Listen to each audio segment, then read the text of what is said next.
November 2025 বিশ্ব এমন একটা ভূতাত্ত্বিক ঘটনার সাক্ষী হল যা কেউ কল্পনাও করতে পারেনি। ইথিওপিয়ার একটা আগ্নেয়গিরি, যেটা কিনা প্রায় 12,000 বছর ধরে শান্ত ছিল, হঠাৎ করেই জেগে উঠল। চলুন আজকের এই বিশ্লেষণে আমরা বোঝার চেষ্টা করি কিভাবে এই একটা ঘটনায় পুরো পৃথিবীকে নাড়িয়ে দিয়েছিল। আচ্ছা, ব্যাপারটা শুরু হয়েছিল কিন্তু বিশ্বজুড়ে বিমান চলাচলে একটা বিশাল সংকট দিয়ে। নভেম্বর 2025-এর শেষের দিকে হঠাৎ করে আন্তর্জাতিক ভ্রমণ প্রায় থমকে যায়, কিন্তু কেউই প্রথমে এর আসল কারণটা ঠিক ধরতে পারছিল না।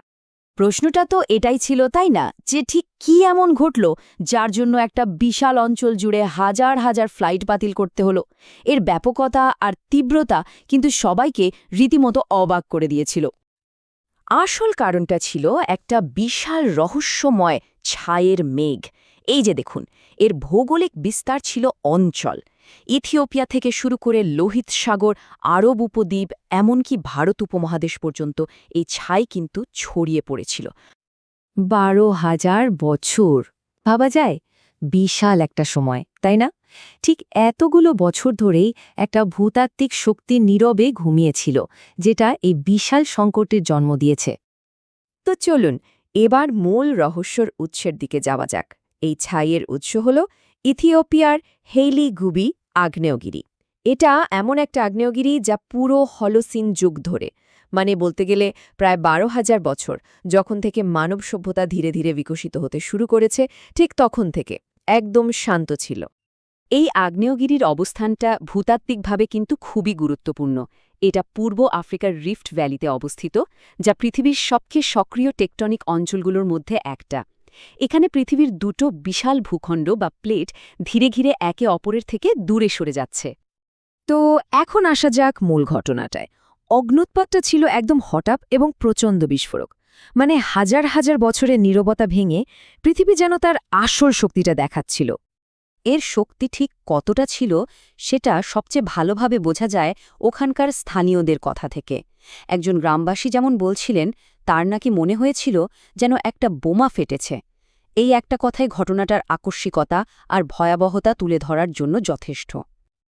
অগ্ন্যুৎপাতের ফলে ছাইয়ের যে স্তম্ভটা তৈরি হয়েছিল সেটা বায়ুমণ্ডলে প্রায় 14 কিলোমিটার ওপরে উঠে গিয়েছিল। মানে এই উচ্চতাটা আসলেই অকল্পনীয়।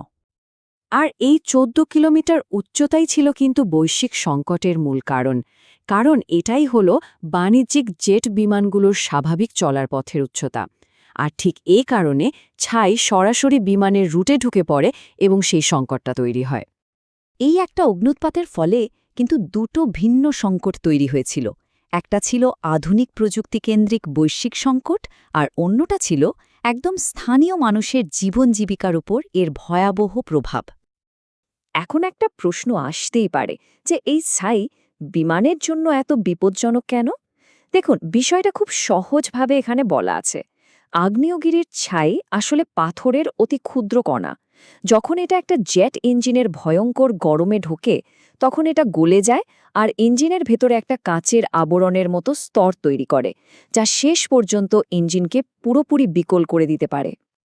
এই স্লাইডটা দুটো সংকটের পার্থক্যতা খুব পরিষ্কারভাবে তুলে ধরেছে।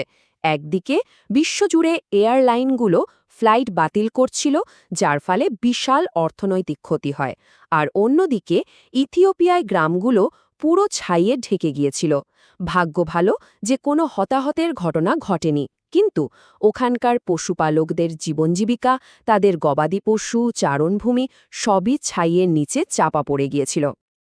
এই অগ্ন্যুৎপাতটা কিন্তু শুধু একটা প্রাকৃতিক দুর্যোগ ছিল না, এটা বিজ্ঞানীদের জন্য ছিল একটা বিরাট ওয়েক আপ কল। এটা আমাদের আগ্নেয়গিরি সম্পর্কে ধারণাকেই নতুন করে ভাবতে বাধ্য করছে। কেন এই ঘটনাটা এত গুরুত্বপূর্ণ? দেখুন, প্রথমত 12,000 বছর ধরে ঘুমিয়ে থাকা একটা আগ্নেয়গিরি জেগে উঠেছে। দ্বিতীয়ত, এর সম্পর্কে বিজ্ঞানীদের কাছে আগে থেকে প্রায় কোনো তথ্যই ছিল না।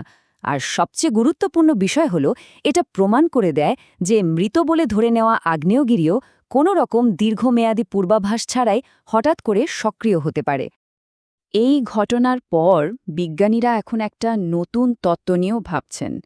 তাদের ধারণা, পূর্ব আফ্রিকার এই অঞ্চলটা হয়তো টেকটনিক কার্যকলাপের একটা নতুন এবং আরও সক্রিয় পর্যায়ে প্রবেশ করছে।